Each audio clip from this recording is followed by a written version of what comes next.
Why in the hell is the CEO's espresso machine screaming like Lucifer's personal humidifier again? I muttered, wedged behind the server rack, flashlight jammed between my teeth, a 2-day-old banana squished in my pocket.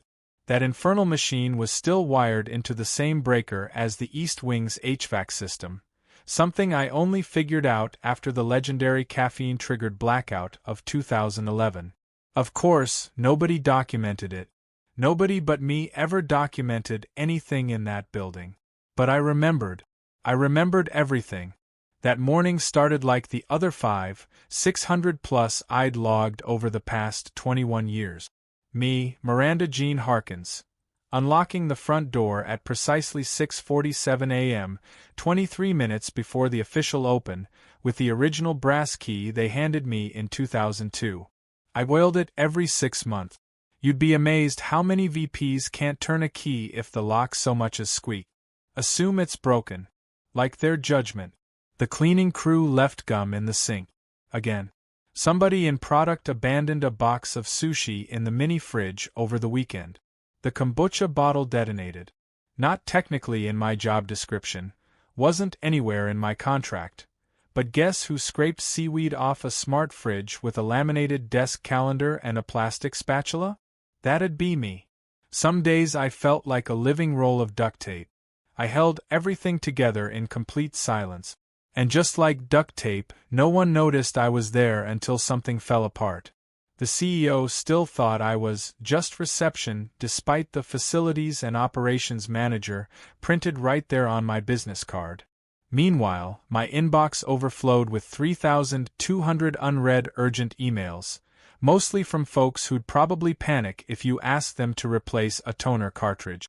Things got worse when they hired Haley, the new HR director. Fresh from grad school, full of pep, buzzwords, and teeth.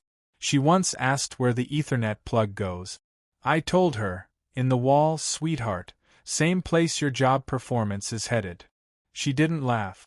And listen, I'm no social media wizard, but apparently 97% of the people who watch these stories don't subscribe.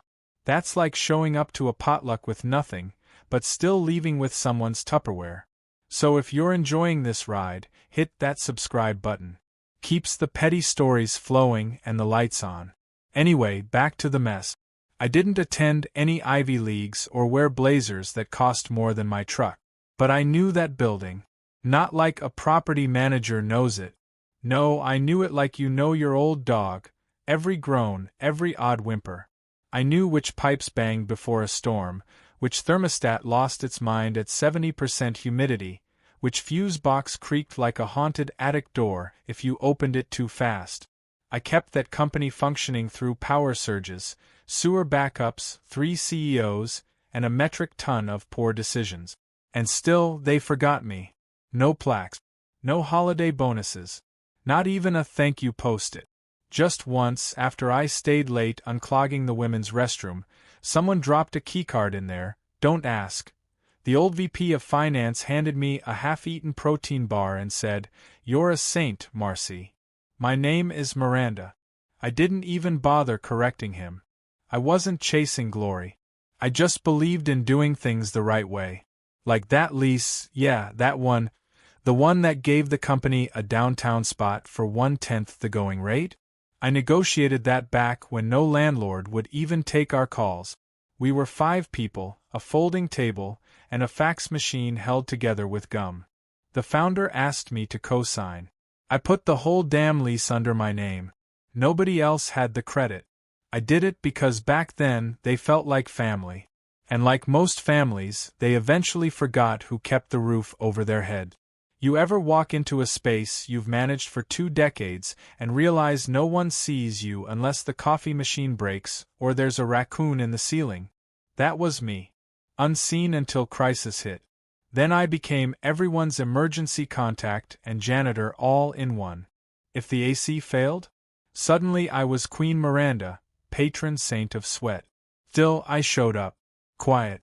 Competent. Immovable like old furniture. Until that Monday. HR dropped an email bomb. Company-wide strategic realignment. Corporate 4, pack your sh*t. I felt it in my gut. I've watched enough execs cry into their cold brew after layoffs to know the drill. My number was up. But this time, I wasn't panicking. I started remembering things they didn't even realize they owed me. And this time, I wasn't about to mop up their mess. The meeting invite landed at 4:58 p.m., just as I was scraping dried burrito off the copper backsplash. Subject line: Quick Sync HR. No context, no courtesy. Just another meeting dropped into my calendar like a hair in the soup. I came in the next morning sharp as ever, wearing my gray cardigan, hole in the elbow, mystery stains shaped like Delaware. That cardigan had seen fires, floods, 3 CEOs, and a baby shower that turned into a custody dispute. It was my armor. Conference Room B. Haley was already there, smiling like the villain in a dental commercial. Next to her sat some legal rep I didn't recognize. Slick hair, slicker shoes, stroking a manila folder like it held state secret. "Miranda, thanks for joining," Haley chirped. "We wanted to have a quick restructuring chat." I know that script. I've walked others through it. First the fake smile. Then the folder. Then the empty, soulless apology. "We're heading in a new direction," she said. "That direction wouldn't happen to exclude me, would it?" I asked. Silence. Then a push of the folder across the table. Standard severance terms. 3 months pay, NDA, Cobra Health through the end of the month. A goodbye letter that couldn't even spell my last name right. Miranda J. Hawkins. After 21 years. "We'll need your badge and keys today," the legal guy droned. "And any other company property." I took a breath deep enough to shift drywall, pulled the badge from my bag, placed it down like a playing card. Then came the keys, all 11, each labeled in my own handwriting from back when I manually reprogrammed the office lock. "You sure?" I asked, eyes fixed on Haley. "Last chance." She smiled with that flat HR glaze. "It's not personal." "Sure it isn't," I muttered as I stood. "Just remember, you can't fire what you never bothered to understand." And I left, before my stare could reduce the walls to ash. The sun outside felt harsh.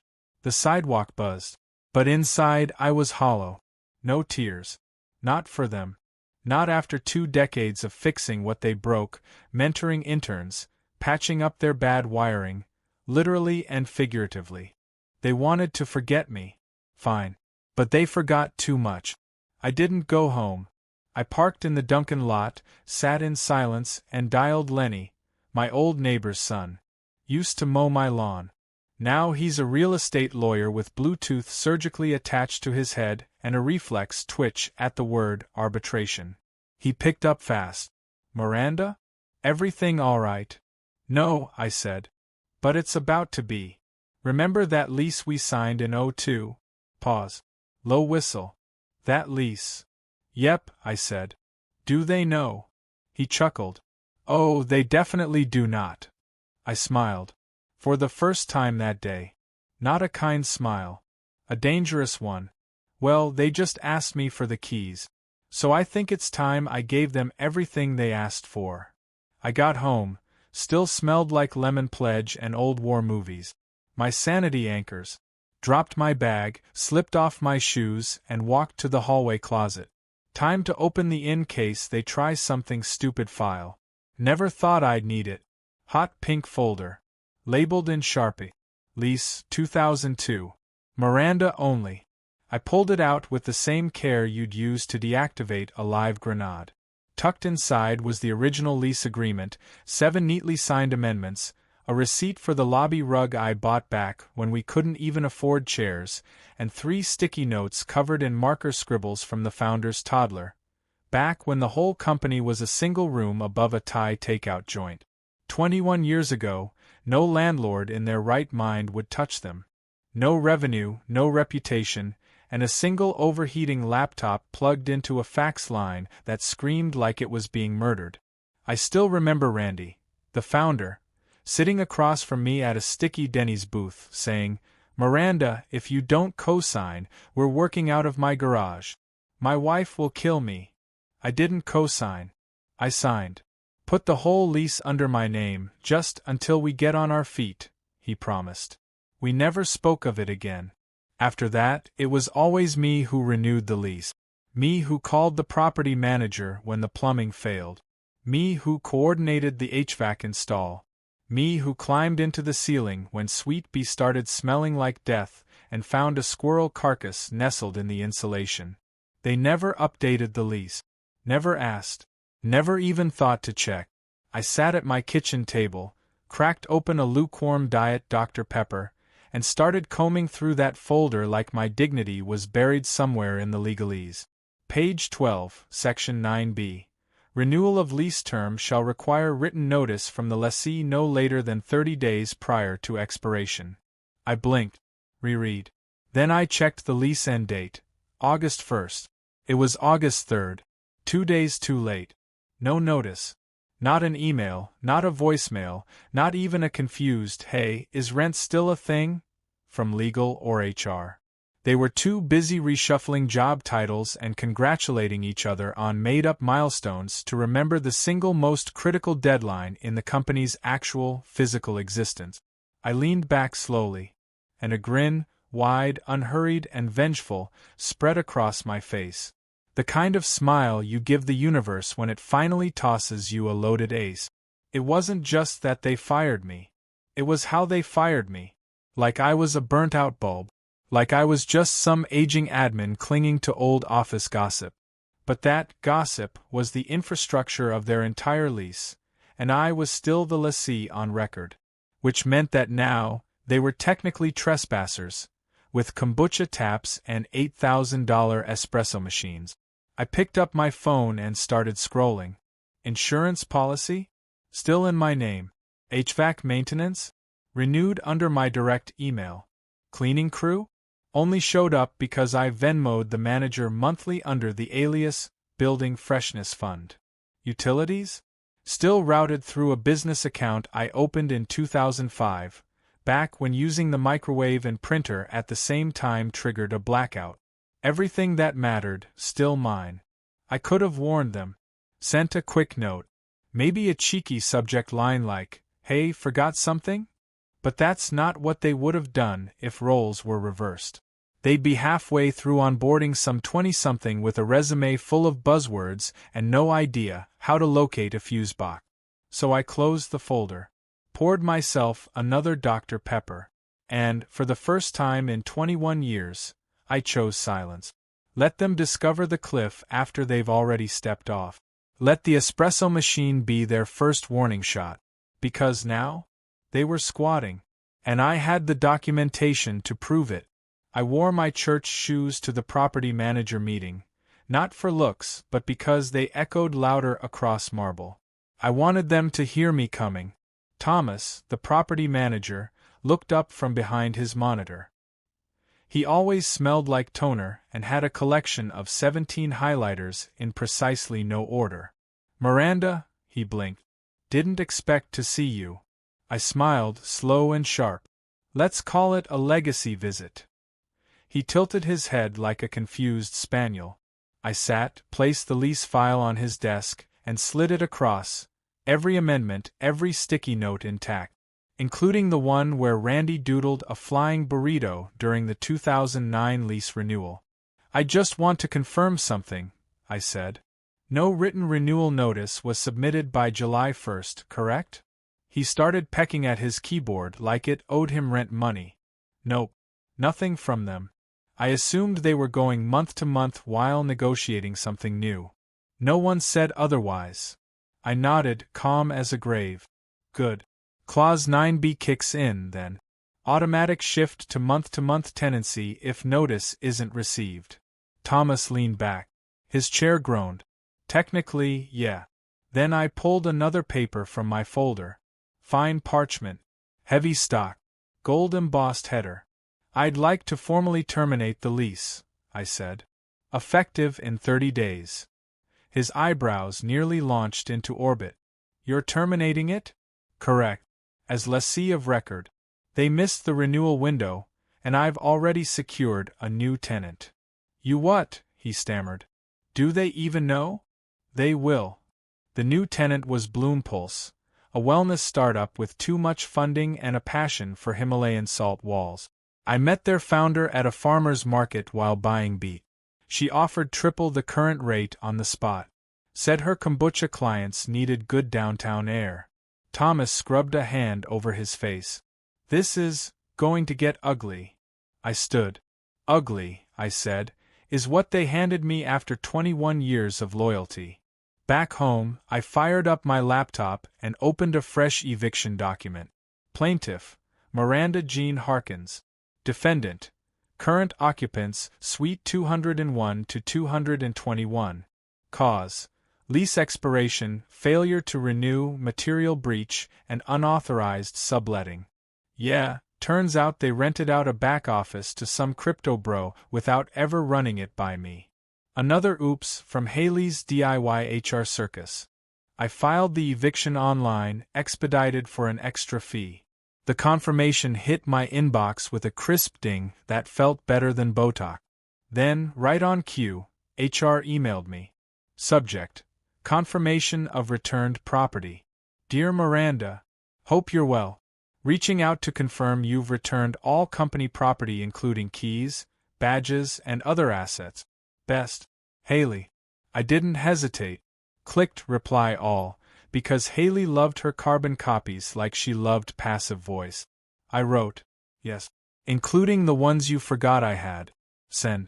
Then I sat back, satisfied. That building used to mean something. I watched it grow from drywall and loose cables into a shiny fortress. I'd eaten more lunches at the front desk than in my own kitchen.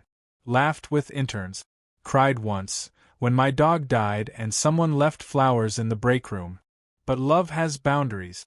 Mine ended 2 days after that folder slid across the table. This wasn't just revenge. It was reclamation. 2 mornings later, I stood in my sunroom, watering my peace lily in one hand, holding a thick envelope in the other. County seal. Real signature. Formal weight. Plaintiff, Miranda Jean Harkins. Defendant. Company name, occupant, Suite 201 to 221. Subject: legal notice to vacate. My name in bold across the top. It felt like reading my own obituary, except I wasn't dying. I was coming back to life. In sweatpants. With orthopedic slippers. But alive.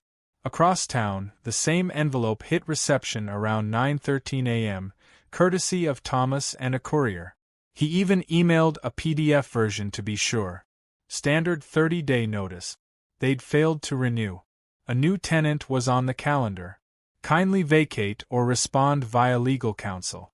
Problem was, the front desk that day was manned by a temp with a glittery name tag that read Amber in bubbly cursive.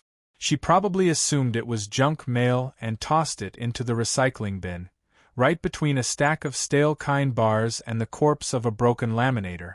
Meanwhile, 2 floors up in the executive lounge, the leadership team was busy polishing their reflections and massaging their delusions.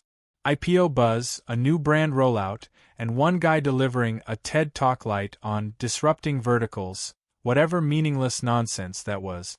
I later found his deck on LinkedIn, featuring a stock photo of a woman laughing while stabbing at a whiteboard salad. Revolutionary. They were so high on their own press clippings, they didn't notice the ground shifting beneath them. I sat on my couch, rereading the eviction notice, not because I questioned its legality, Lenny had built it like a tank, but because I wanted to feel it. The weight. The inevitability. This wasn't office politics anymore. This was a bureaucratic warhead, gift-wrapped in procedural ribbon. And I had already pulled the pin. For about 20 seconds, guilt tried to tap me on the shoulder. After all, that building had been my second home. I'd patched its leaks, tamed its wiring, hushed its winter howls.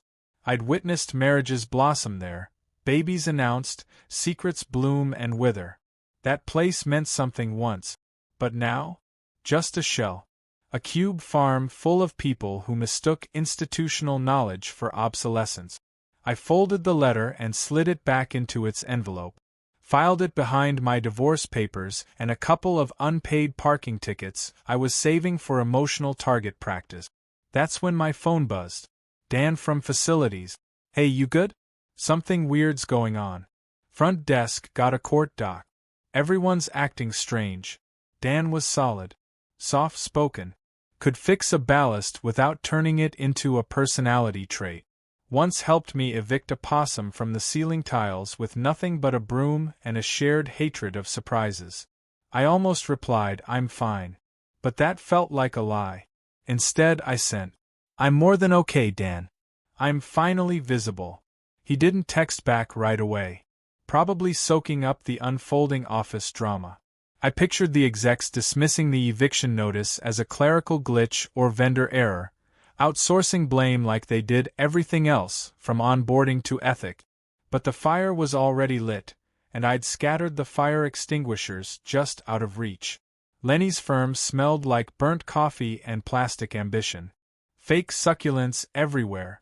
A motivational poster of a man climbing a cliff that screamed success in 72-point font, like it was trying to convince itself.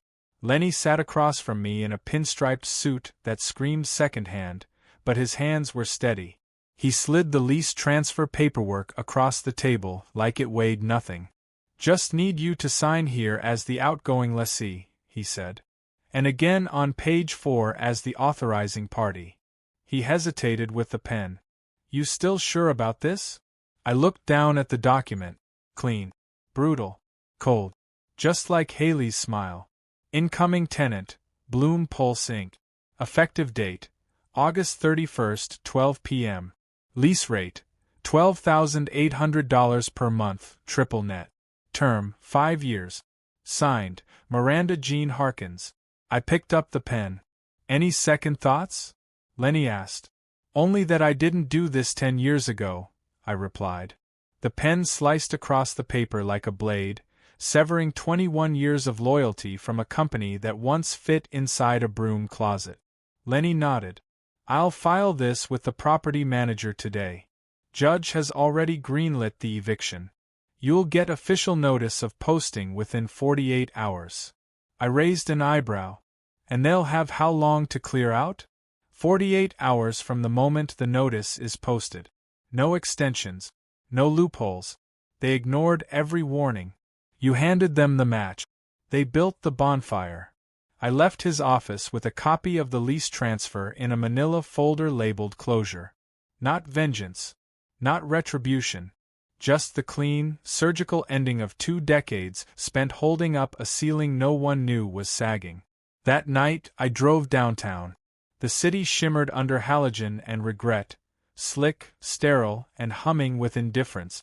I parked across the street from the building. Killed the engine. Watched. The lights were still burning bright on the second floor. Overtime. Sushi. Slideshows. Haley was probably rehearsing a faux-inspiring presentation on workplace synergy. The CEO was likely practicing his investor pitch with a tumbler of scotch and a straight face. I rolled down the window and took a sip of lukewarm gas station coffee. The building glowed like a Christmas display, oblivious and serene. It used to feel like mine. Now it looked like someone else's bad idea. I glanced up at Suite 221, my old office, my old chair, my old responsibilities now being fumbled by someone who thought HVAC was a Slack channel. I smiled, not with cruelty, not even satisfaction. Just the quiet grin of someone watching a train barrel toward a man too absorbed in his phone to notice. They had no idea that tomorrow, a county marshal would tape a glowing orange eviction notice to their glass double doors. That within 48 hours, the ping-pong table, beanbag chairs, and motivational mugs would be boxed up and replaced by Bloom Pulse and their sage stick. I stayed until the lights began to blink out one by one. Then I drove home. Window down. Breeze in my hair. The closure folder riding shotgun. And for the first time since 2003 I felt peace. Because gratitude expires. But leverage? Leverage never spoils. 8:03 a.m. the next morning, Haley strutted into the building like she was walking a runway made of self-importance. Almond milk latte in hand. Beige heels clicking like applause she imagined but never earned. She paused at reception and offered the temp, Amber, a performative smile. Any messages? Amber shrugged. Just something weird taped to the CEO's door. Haley rolled her eyes. Probably assumed it was another passive-aggressive joke from IT. Last week someone posted a Danny DeVito meme on the thermostat after someone cranked the heat to 82 degrees. By 8:07, she reached the second floor. By 8:08, she stood frozen in front of the CEO's door, jaw dropping like a puppet string just got cut. The eviction notice was laminated, zip-tied, and blindingly fluorescent. Official notice to vacate premises for lease breach. 48 hours. Signed. Sealed. Enforced. She scrambled for her phone, fingers twitching like she just shotgunned an oat milk espresso. Called security. Tried peeling the notice from the door, but it clung like karma.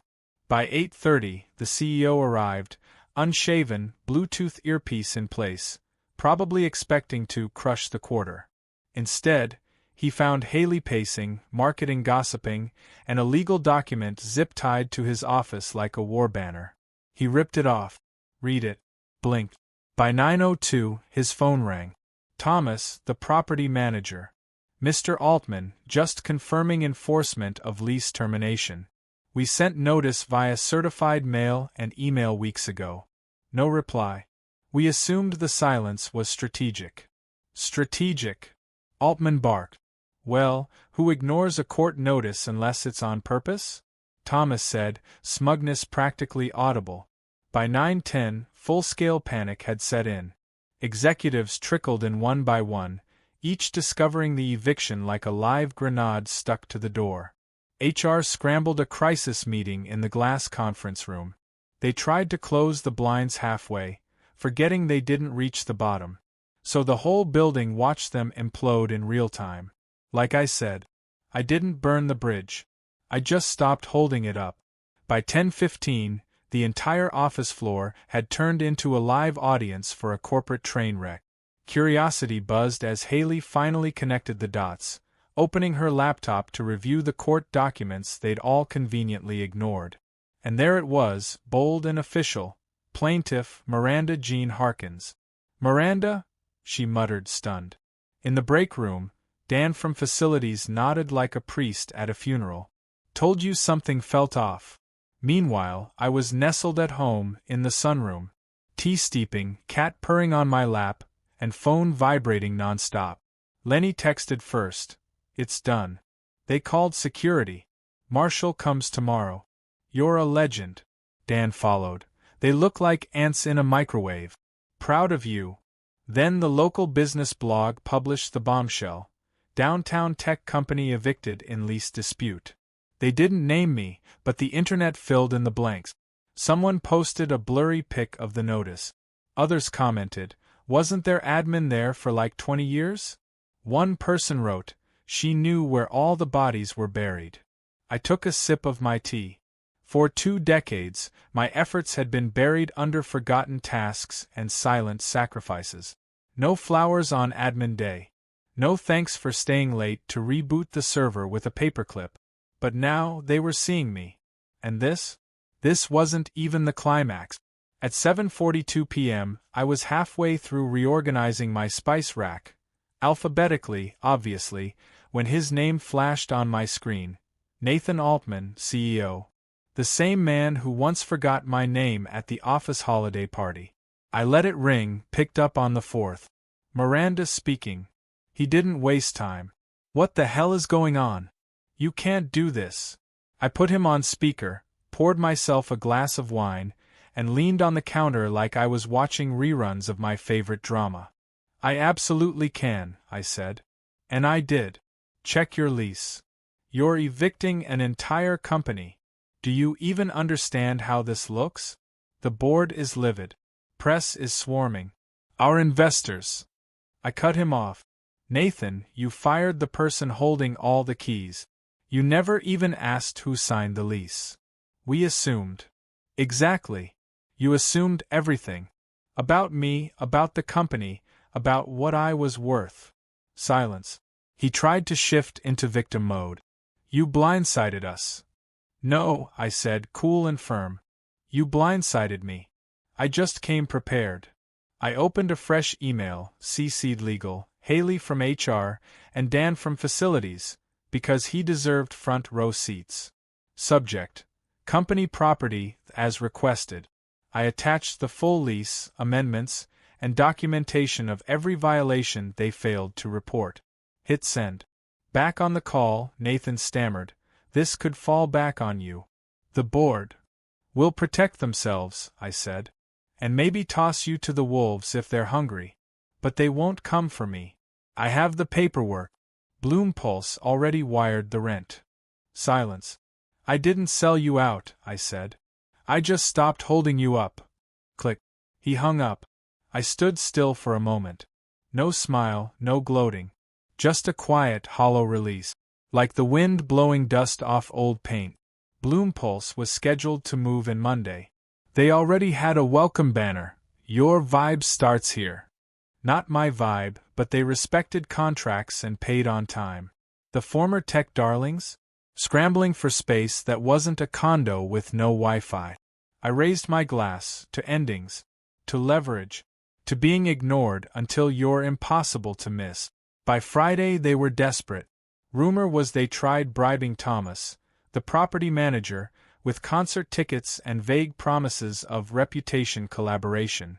One exec even offered him a founding wellness partnership. Whatever that means. But it was all futile.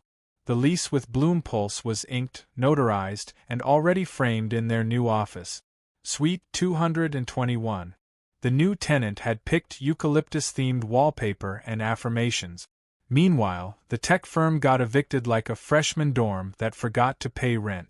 Monday morning landed like a falling anvil.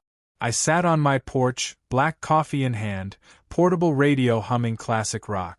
For blocks down, the chaos played out.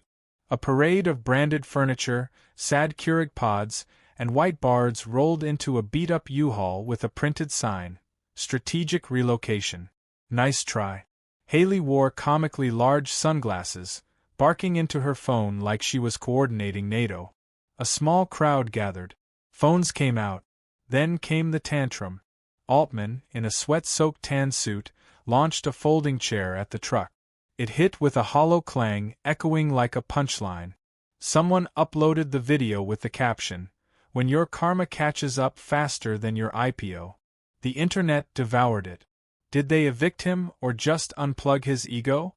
Chair throw equals leadership under pressure. Altman for Olympic furniture toss 2025. Back home, there was a knock on the door. A courier stood there, holding a basket wrapped in cellophane. Inside, organic fruit, lavender tea, turmeric gummies. On top, a note with bubbly handwriting. "Miranda, thanks for the space and the story. We'll take good care of it. The Bloompulse team." I laughed. A full, chest-deep laugh. First one in years. I set the basket down, poured sangria, and walked to the hallway. On the wall, next to old family photos and my first paycheck from 1981, hung a small brass hook. I opened a drawer and pulled out the one thing I'd saved. No plaque. No certificate. Just metal and memory. The original office key. I hung it like a medal. Not because it opened anything now, but because it once opened everything. And now it closed the door on a chapter one wrote, edited, and finished on my own terms. Thanks for sticking around, Breakroom Legends. Subscribe for more office chaos. Let's keep making managers nervous one story at a time.